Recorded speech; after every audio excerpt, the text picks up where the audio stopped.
राजधानी पटना में चिराग पासवान ने प्रेस कॉन्फ्रेंस कर अपनी चाचा पशुपति पारस के ऊपर अब तक का सबसे जोरदार हमला बोला है। चाचा पारस के ऊपर अब तक का सबसे बड़ा हमला बोलते हुए चिराग पासवान ने कहा कि मंत्री बनने की लालच में चाचा ने परिवार को भुला दिया। इस दौरान चिराग ने राष्ट्रीय अध्यक्ष चुने जाने की प्रक्रिया को भी महज औपचारिकता बताया है।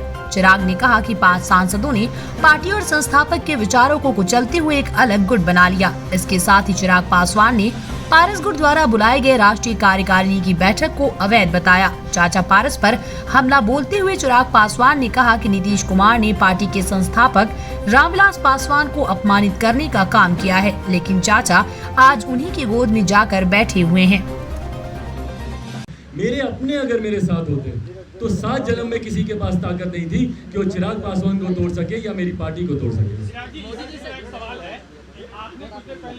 मैं ये उंगली नहीं उठाऊंगा।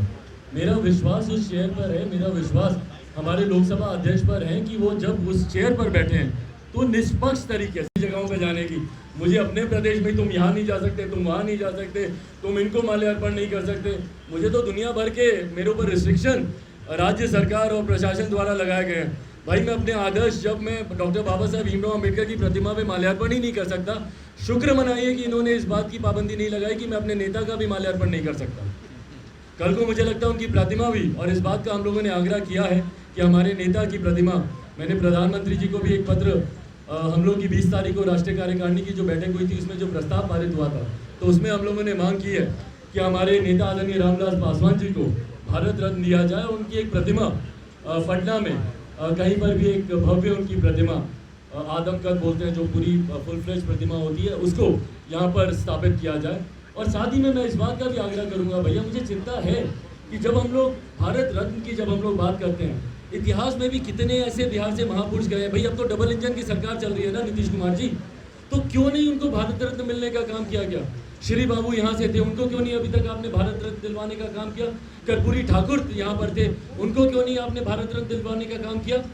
आज जो लोग तुरंत खड़े होते हैं कि भैया रामविलास पासवान जी को मिले, नजर आपकी रामविलास पासवान जी के वोट बैंक पर है। आपको चिंता है कि भैया वो हमसे नाराज ना हो जाए, इसलिए जो आप ये राजनीति करते हैं। पर इस राजनीति में पूछिए ना कि आपके सहयोगी जिनके साथ आप जाकर खड़े हुए हैं, क्या वो आपके साथ हैं?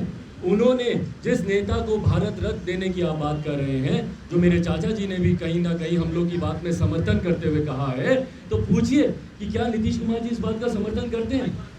वो तो हमारे नेता की जयंती पर उनको श्रद्धांजलि तक देना जरूरी नहीं समझते।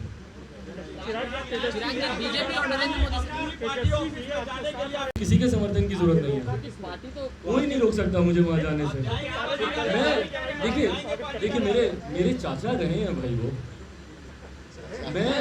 मेरे चाचा हैं भी, और मैं बचपन से मैं उनकी गोद में खेला हूँ, पढ़ा हूँ, बढ़ा हुआ हूँ। मैं कैसे जाके मैं उनको निकालूं वहाँ से, या कैसे मेरे समर्थक वहाँ पर जाएं और उनके समर्थकों के साथ, क्योंकि ये 2 हफ्ते पहले सब एक ही थे, कैसे उनके साथ जाकर कोई जोर जबरदस्ती करे?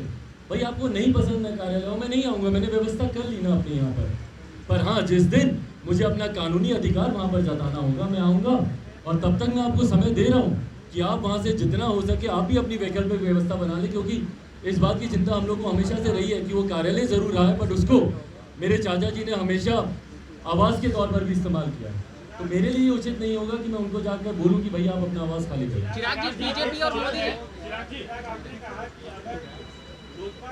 पुष्पा कोटे की अगर आप बात करें तो हाँ, इस बात को हम लोगों ने हमेशा कहा है कि भैया लोक जनशक्ति पार्टी का केंद्र में हम लोग का गठबंधन रहा है, और केंद्र में अगर आज की तारीख में उस गठबंधन में अगर आप लोक जनशक्ति पार्टी का स्वरूप देखें तो उस पार्टी में एक ही सांसद है, और वो लोक जनशक्ति पार्टी का राष्ट्रीय अध्यक्ष चिराग पासवान है। बाकी के 5 सांसदों को पार्टी की राष्ट्रीय कार्यकारिणी द्वारा निकाल दिया जा चुका है। बट हाँ, अगर कोई ऐसा फैसला अगर भारतीय जनता पार्टी के द्वारा लिया जाता है जहां पर किसी दूसरे गुट को अगर वो मान्यता देती है, तो उसके बाद पार्टी की राष्ट्रीय कार्यकारिणी बैठेगी और उन लोग आगे का क्या फैसला होगा वो लिया जाएगा।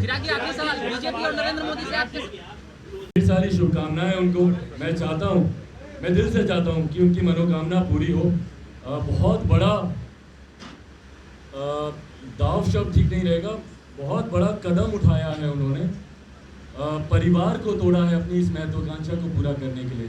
समाज की नाराज़गी उन्होंने मोल ली है अपनी इस महत्वाकांक्षा को पूरा करने के लिए। और सबसे बड़ी बात, मेरे पिताजी के मरने के बाद उनकी पीठ पर खंजर भोंका है अपनी इस महत्वाकांक्षा को पूरा करने के लिए। तो मैं दिल से चाहता हूँ कि जब उन्होंने इतनी बदनामी मोल ली, इतना कुछ उन्होंने झेला, तो मैं दिल से चाहता हूँ कि उनकी महत्वाकांक्षा पूरी हो। पर इसमें बस एक टेक्निकल मैं जानकारी आप लोगों के समझ ज़रूर रख दूँ कि लोक जनशक्ति पार्टी, क्योंकि मैं कुछ मीडिया के चैनल पर मैं देख रहा हूँ कि लोक जनशक्ति पार्टी के सांसद के तौर पर या लोक जनशक्ति पार्टी के कोटे से उन्हें मंत्री बनाया जाएगा। ये संभव नहीं है, क्योंकि उन्हें लोक जनशक्ति पार्टी की राष्ट्रीय कार्यकारिणी पहले ही उन्हें पार्टी से निष्कासित कर चुकी है। उन्हें पार्टी से निकाल दिया गया है उनके 5 सांसद, उनके 4 और सांसदों के साथ। और इस बात की जानकारी हम लोगों ने चुनाव आयोग को भी दे दी है।